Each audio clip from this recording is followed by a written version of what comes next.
David Llewellyn was now out of the rally. An overheating engine and finally a damaged timing belt were to cheat him out of completing the rally. The race was once again wide open.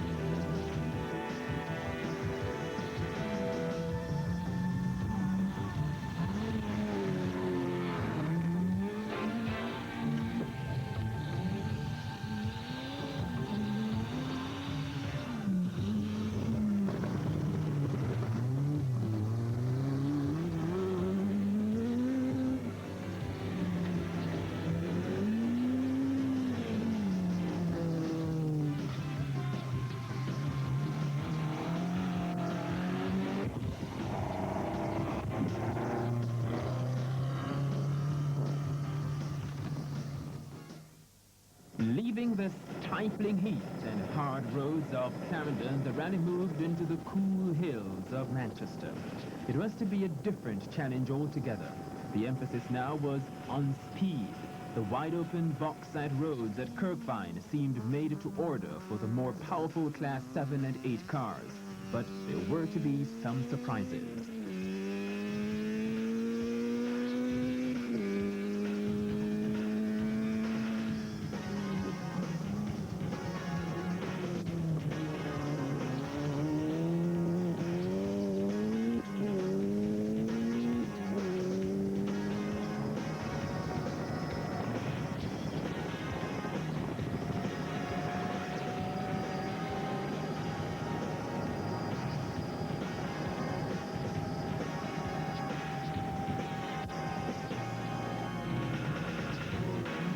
The turbos did not have it all their way.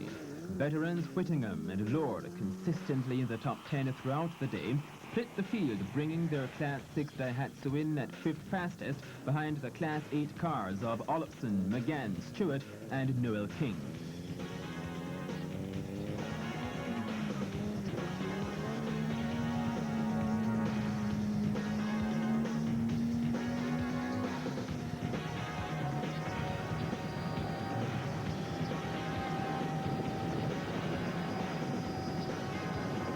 As if to prove it was no fluke, the escort, driven by Fong Yi and Lawrence, and the Gucci's Toyota pickup, Class 6 and 5 cars respectively, finished the stage in the top 10 on both runs.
The rerun later in the evening improved the Stewart Democado team's standing. This time they placed first, but not by much.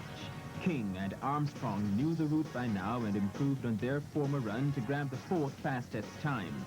The Gucci's held their own, maintaining their 9th position, but this put them just behind Fong Yi and Lawrence's escort.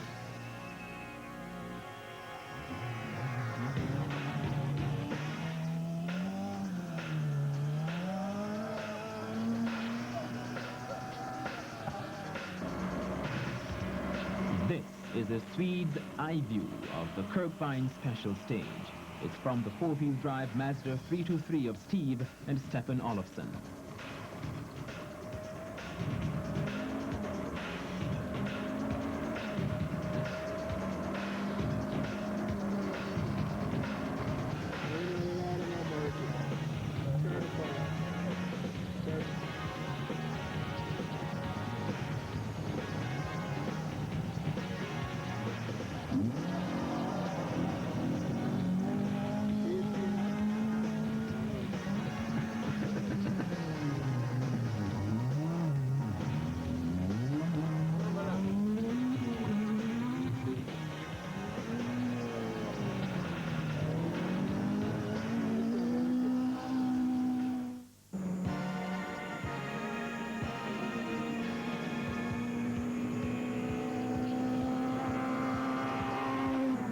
was the Suzuki of Stewart and Democado which led the pack with the fastest time through the Old Road Special Stage in Montego Bay.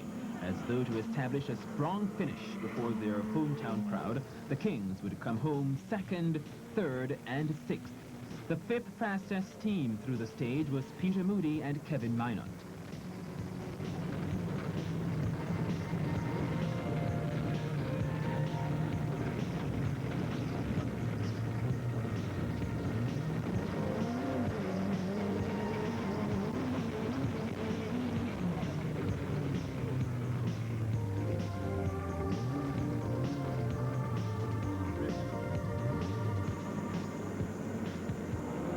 Tom Ottey and Pam McGarvey had driven very consistently throughout the day, but they had to nurse a damaged front end at Kirkvine and coasted into Mandeville without rings. Stratty King, on the other hand, had nothing to complain about. Although driving the standard Mitsubishi Eclipse, he was one of the fastest Jamaicans for the day. Whittingham and Lord, Gordon and Meikle, Samuels and Horton, Gibson and Mohammed, though driving less powerful cars, had finished well-placed for the final day. The new leader for Sunday's start was Steve Olofsson with a time of 2 hours 37:20. Then came Pinkham again in 2 hours 45:13. Duncan Stewart was third, 2 hours 45:41. Colin Whittingham, fourth, 2 hours 48:34. Tom Ottey, fifth, 2 hours 51:35, to be followed by Stratty King, 2 hours 52:11.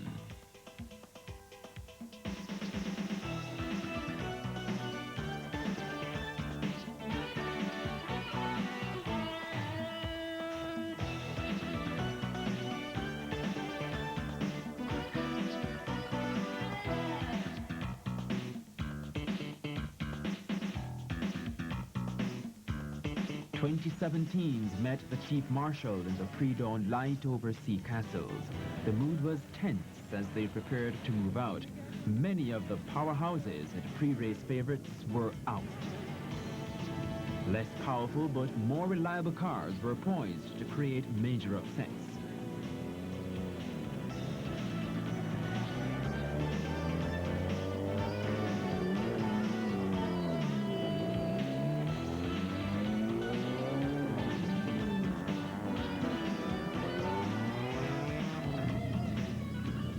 The Class 5 Daihatsu Charade, driven by Whittingham and Lord, had fought tooth and nail to claim fourth position.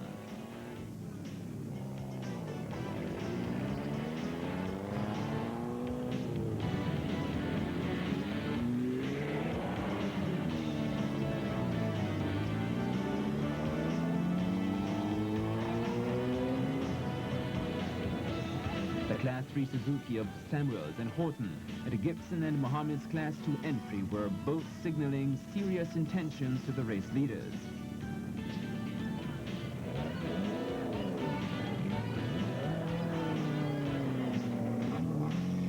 The rally was filled with excellent drivers, some brilliant. However, durability was proving a deciding factor. Reliability, skillful driving, a dependable navigator, and most of all, luck. Each was to play a major role in the day's events. Old Road Special Stage number 1, 6:33 a.m. The first of 15 special stages, the Olofssons were prepared to lead the way home. Their four-wheel drive Mazda 323 had not missed a beat and was prepared to clean up all opposition. Lady Luck would have none of it.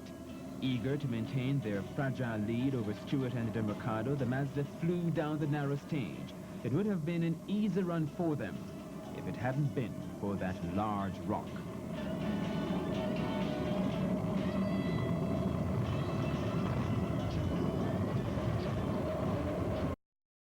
Out of the rally just minutes after breakfast. Suddenly, the new leader was a rally novice, Pinkham again. Could he hold off the Suzuki Swift that was running just 31 seconds behind him? Stewart meant to take no prisoners today. Both the Swedes and Llewellyn were now spectators, and as for the others, Well, the next man was all of 3 minutes behind. But that man was Colin Whittingham, and though driving a Class 6 car, he was one of the most experienced drivers in the race. He intended to be there fighting to the very end. To their enormous credit, the Hun Rally team was soldiering on with a very badly damaged front end. The Aussies held a slim lead over Stratty King and Adrian Armstrong. They were making few errors and seemed set to take Class 7 honours from Mark Moody and Jeffrey Panton. Richard Stewart and Andrew Fowles were locked in a Class 5 battle with the Gucci's and the Rickmans. This was going to be a close call. The presence of the other remaining Mitsubishi of King and Wan kept the Class 8 battle wide open. Moody and Minot had been suffering from problems with their turbocharger. It had put them way off the pace, but now the car was running magnificently. Gibson and Mohammed seemed assured of Class 2 honours, but they were ambitious and wanted more. The Trinidadian flag was still flying high. Charlie Williams had predicted on the first day that reliability was the key, and they had every confidence that they would be there at the end. Mark Moody and Stephen Sykes did not seem to recover from their spill in Caymanas, but the day was still young and any number could play. Enfield Special Stage 2, a classic Jamaican rally stage. Short straights, tricky switchbacks, damp roads, a hill and gully ride. Peter Moody and Kevin Minot took the mile-long stage in 1 minute 19 seconds, leading Rainer King and Colin Chambers by 7 seconds. It was their third straight win, but Moody had started the day fully 18 minutes behind the lead car. Regaining the lead now would be impossible. Perhaps they could storm back and take team honours with McGann and Fennell. It was not to be.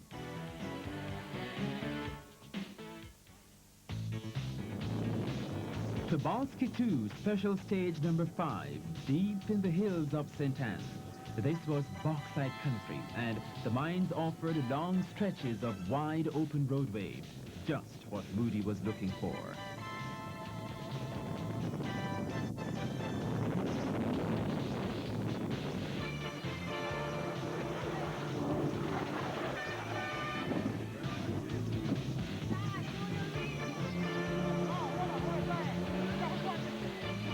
Rain fell overnight, and off camber turns, oily roads and deep precipices caused some close shaves.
Perhaps none through the entire rally was to be as close as this one.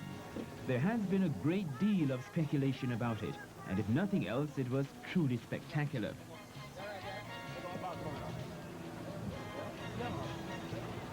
It was a sobering scene for the hard-driving Ian Gibson to come upon. But once assured that the crashed pair were safe, he plunged ahead to finish 11th in 6:22.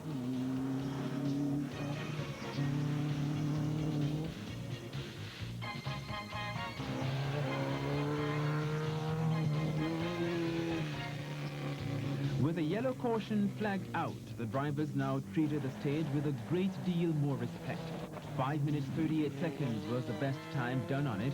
This was by Whittingham and Lord.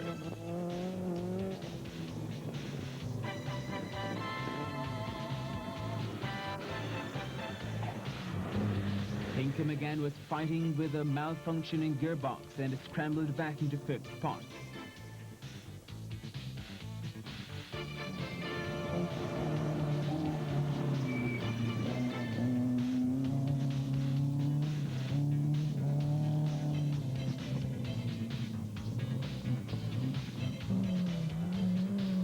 Missing a gear in a sharp turn is hair-raising enough, but doing so on an oily corner beside a sheer drop, now that's asking for trouble.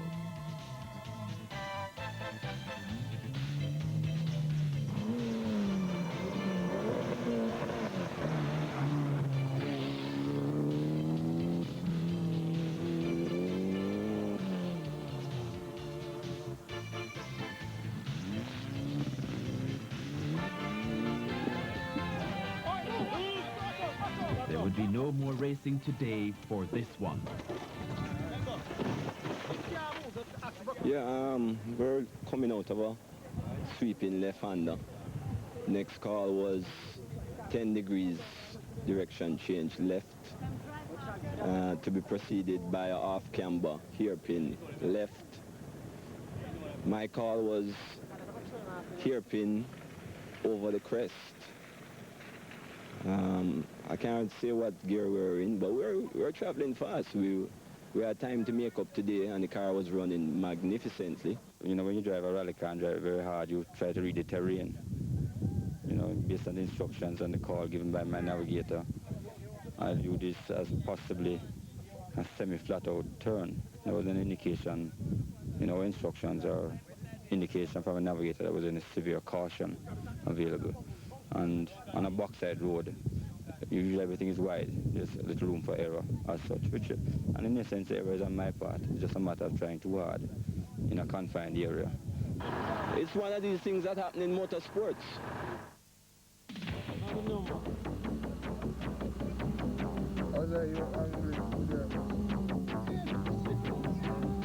Now with Llewellyn, Olofsson, Blomqvist and Moody on the sidelines, Duncan Stewart had the Renault stages very much to himself.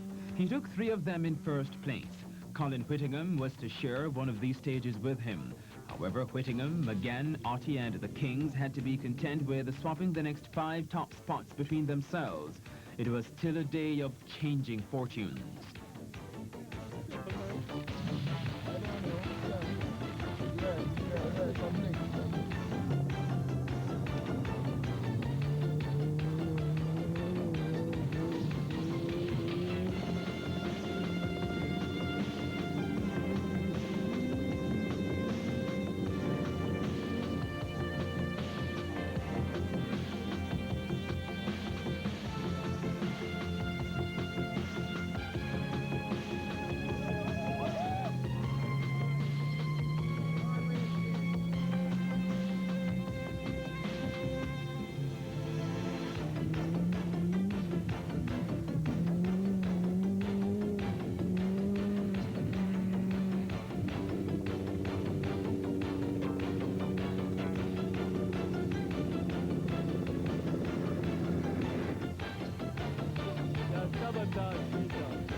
teams had just made it into Otrovias when the low black clouds which had been threatening all afternoon opened up.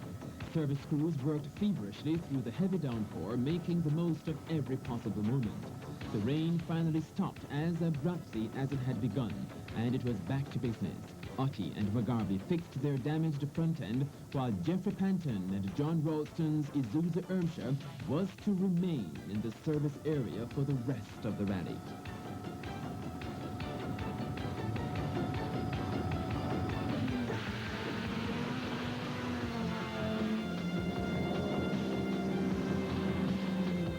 Throughout the early afternoon, the teams attacked the Renault stages, determined to either maintain their slim lead or wrest control from a rival.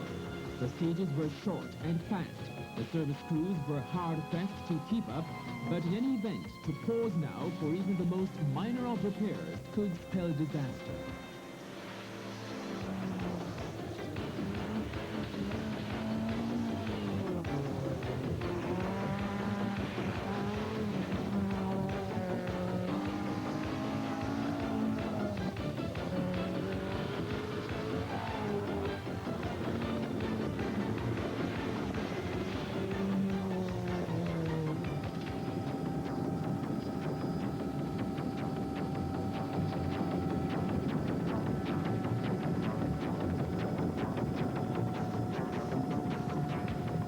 The day's 10th special stage, Gibson and Mohammed jumped 2 positions to take the 13th fastest time.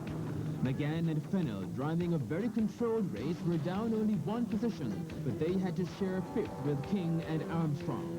The Rickmans were giving no quarter and were the fastest Class 5 on the stage.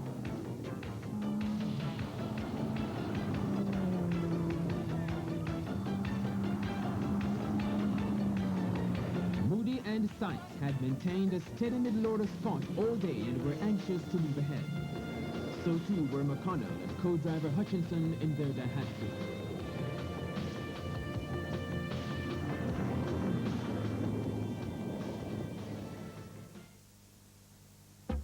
Mickleton in northern St. Catherine, 2:45 p.m. Class 8 was now down to 4 cars from the original complement of 8. Again, Stewart, Otti, and Mackey were all who remained, still anyone's race. The team of King and Armstrong seemed a shoo-in for Class 7. Whittingham and Lord had Class 6 all to themselves.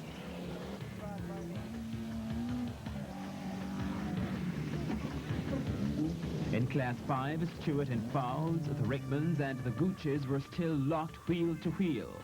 Samuels and Horton, driving a standard Suzuki Forza, had not only virtually captured Class 3, they seemed bent on creating a major upset among the final placings. Gibson and Mohammed now had Class 2 to themselves.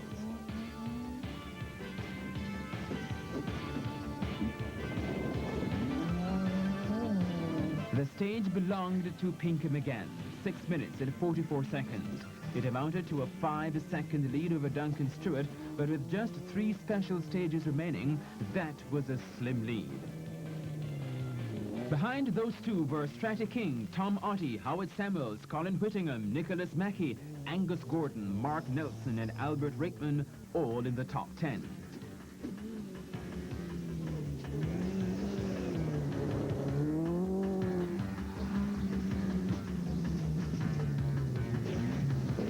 There was another ding-dong battle going on in Class 1 between veterans Chin and LaCroix and Taylor and Zadie.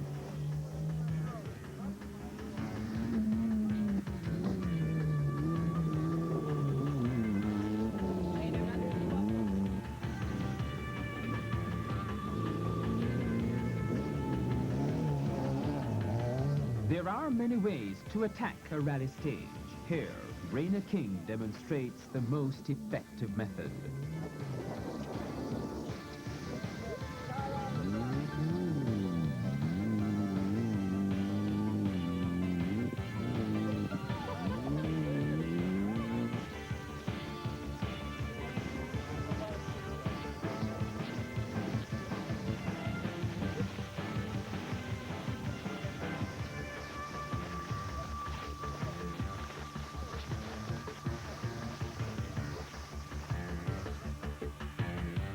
At Wakefield, Colin Whittingham was smelling success. If he could beat McGann on the next two stages, he would score a stunning upset.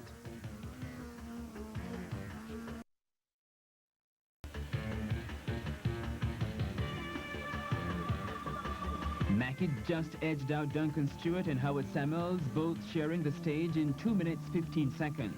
They were a short second ahead of Tom Ottey, who had repaired his ailing front end and was now back in contention.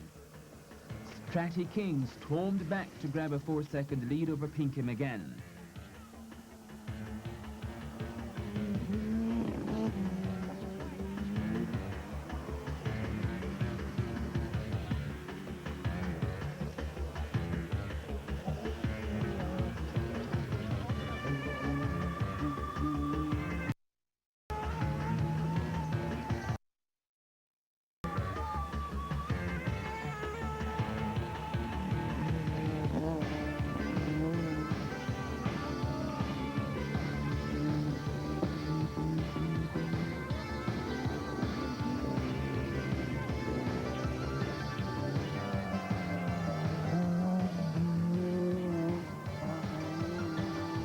Angus Gordon and William Fong Yi brought home their Class 6 cars a second apart, while the Class 5 entries of Richard Stewart and Albert Rickman quickly followed them into the flying finish.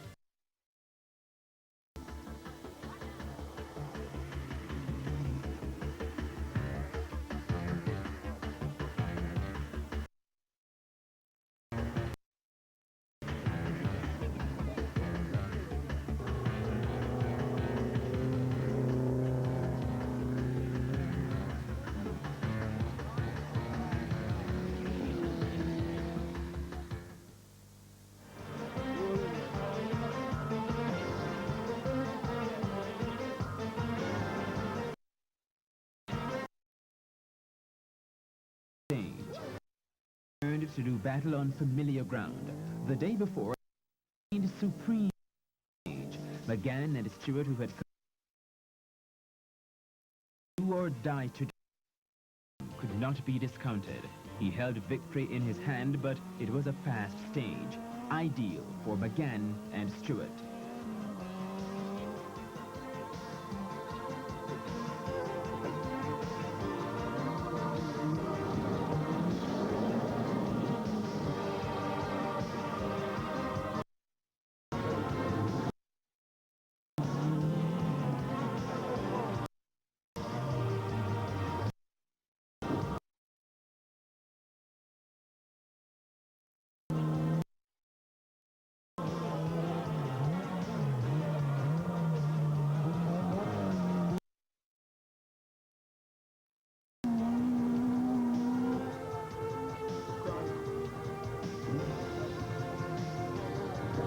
Nicholas Mackey and Angus Gordon were to finish and fourth.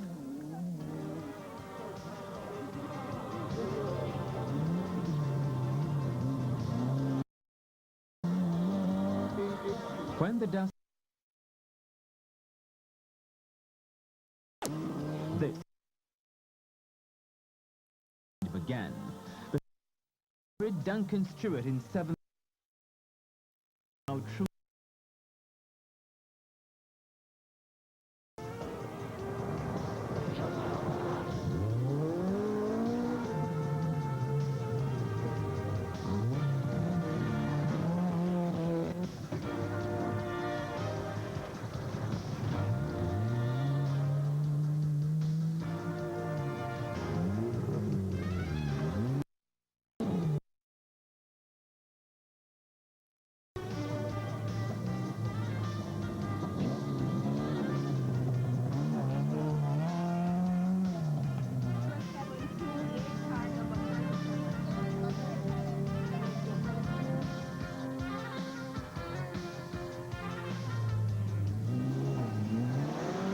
It was now 23 cars faced the flag for the 15th stage.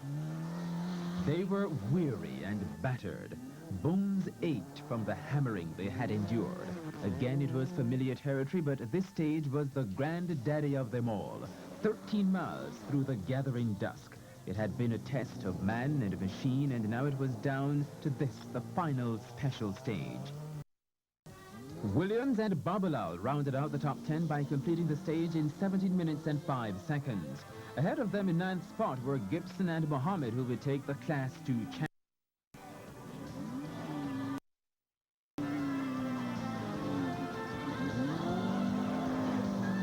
The Nelsons went through the stage with the 8th fastest time, but way behind the Rickmans, 16 minutes and 30 seconds. Richard Stewart and Andrew Fowles threw their Suzuki desperately through the stage. They knew the threat the Rickmans posed, but they held them off to take 6th position overall. One of the quickest on the stage was the Samuels Horton team. Their standard Suzuki was just a minute and 23 seconds behind the leader. Whittingham and Lord were to lose the rally on these 2 last stages. They were just 34 seconds behind the leader, but would not recover. Stewart and DeMarcado had tried one last effort to snatch victory. They lost their chance when they rolled their car and limped into the finish with maximum points. Pinkham again and Mike Fennell took Bernard Lodge in 14 minutes 14 seconds, completing the stage in just over a mile a minute. It was more than enough to seal the race in their favor. 23 thoroughly tested machines rolled up to the finish line at the National Stadium late Sunday evening. In the end, it was Pinkham again driving his first full-length rally with his co-driver and navigator Mike Fennell Jr., who took top honors. Sheer power had just barely held out against the near-standard entry of Whittingham and Lord. Their experience and the fact that they made fewer errors had almost given them victory. King and Armstrong themselves in a standard car had taken 3rd place. It had been an exciting and demanding event. 38 cars had started out to test the worst the Jamaican countryside could throw at them. 23 made it home.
I would like to take this opportunity to thank the sponsors, Mazda, Esso, Superoil, fellow, marshals, who made this event, well, for me it's a very nice event, and I'm deeply impressed by the work that you have done here. This is the highest class rally that I've entered so far in my 13 years of rallying. This rally is comparable to world-class rallying that I've read about in magazines from Europe. Just very fast and rough, but otherwise just well organized. It was a great time. I had a lot of fun, and I'm ready to do it again. I want to come back to Jamaican Rally. The roads were interesting, real rough, more roughness than we're used to, but we hung in there despite all of our problems, and we finished. It's fantastic. Thank you all very much. We've had a great time, so friendly, and in my column in Motor News, when I go back, I'll be putting in to my fellow competitors in the UK. Do go there. It really is very friendly, and it really is a mini safari, and you must go. Great, first class rally, first class event. What do you thought about the stages itself? Stages were fine. Thoroughly enjoyed them. Had absolutely no problems on the stages. There were a few that were a little rough, but you just needed to know how to pick your way. Good. It was good. I enjoyed it. What do you thought about the course itself? Some of it was rough, but other than that, it's the best rally I ever drive in. Well, the rally was very well organized. I mean, I think that whoever was the main organizers did a first-class job. Everything went on time. It's excellent. I want to come back next year. It's excellent. It's a bit rough, fast, but I love it. What about the course itself in terms of reading the directions? There's no problem. It's well marked out. Well, all the mileages were good. And as I said, a disciplined course, well laid out. No problems at all. I had a great drive to drive the course. I think it was a great event. I'm sure all the local competitors will agree with me. The marshalling was very good. I only lost my temper with one marshal. It was a tough rally, and the car stood up well. I'm a navigator, I owe everything to him. And the Swedes did a good job on the engine. And Mr. Panther, I'm glad he had trust in me to allow me to drive such an expensive car. So we really enjoyed this rally. It was, as far as we are concerned, very well organized. Very good. It was a lot of fun. It was very, very tough, very rough roads. Okay, and how about navigating? The instructions were very clear. Great rally. What do you think about the courses? Good. Some of them were a little bit rough, Friday especially. And one or two this morning were a little bit on the rough side. But aside from that, good rally, well organized. Without mechanics, the cars couldn't last. I am driving one of the 9 breeds, the rear-wheel drive. Hopefully it will stay around for next year. And I'd like to thank my fellows and to really all the other service crews. Thank you very much. I talk on behalf of all the overseas competitors, and now we are going home and prepare for the next event, and I tell you people that it's going to be a little bit stiffer next year. Thank you all.